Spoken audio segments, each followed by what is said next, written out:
گل نزیکبونا هلبجارتنین پارلمان کردستان و دست پیکرنا هوا بانگشه هلبجارتنان فرمانگاه دهوکیا کمیسیونا بلندا سربخویا هلبجارتن و راپرسیل هرما کردستانه گل قواره این سیاسی سنور پارێزگا دهوکی کومبو کومبو ندا سررای برچافکرن و رونکرنا یاسا و رنماین کمیسیون این تایبت به بانگشه هلبجارتنان و داخواست جلایان سیاسی ها تکرن که خوش همی جور سرپیچی ها دیر بخن و ریکلام و پوسترین خلجهن قدغکری نه هلاویسن و بانگشه ناف فرمانگه و دزگهن حکومی دانکن. اف کمبینه بو هنده درست ریکار و تعلیمات حلمت هلبجارتنا بین دیار کردن و کمبینه دو بو هنده کدا همی قوانین سیاسی روجا هلبجارتنه روجا یا حلمت هلبجارتنا کل پنجی هیوید دست بکته و دا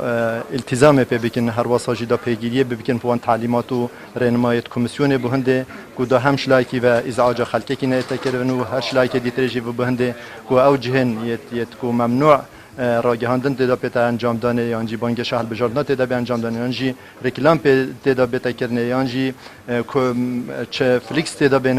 بین هلاویستنه بو هنده کو اف جه همی بین دیار کرنه هر واساجی کاتشتش لازمه بیتا کرنه بو حلمت هلبجارتنا همی ریکار و تعلیمات بدرستی ده بو قوانین سیاسی وکیلین قوانین سیاسی الودره ده شروع بنو ده دیار بنو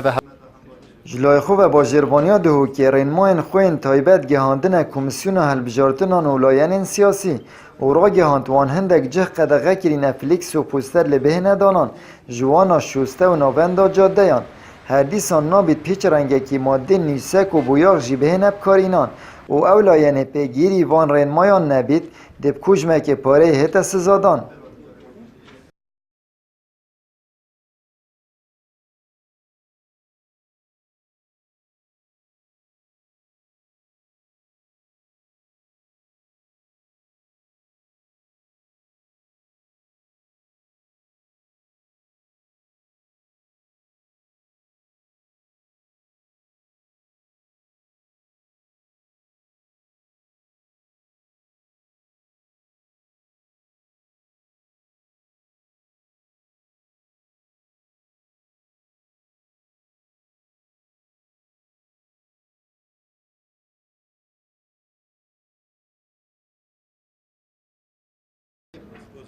نوبر انجامدان و پاشخستنا هلبجارتنان و بایکوت کرنه دا کمیسیون هلبجارتنان بردوام السرکاری خو و دبیجید موه کمیسیون همی قناق سرکفتیانه در باز کرینه و هیچ کشک جینی نکوبه بیت آستنگ تریا کاری مدا.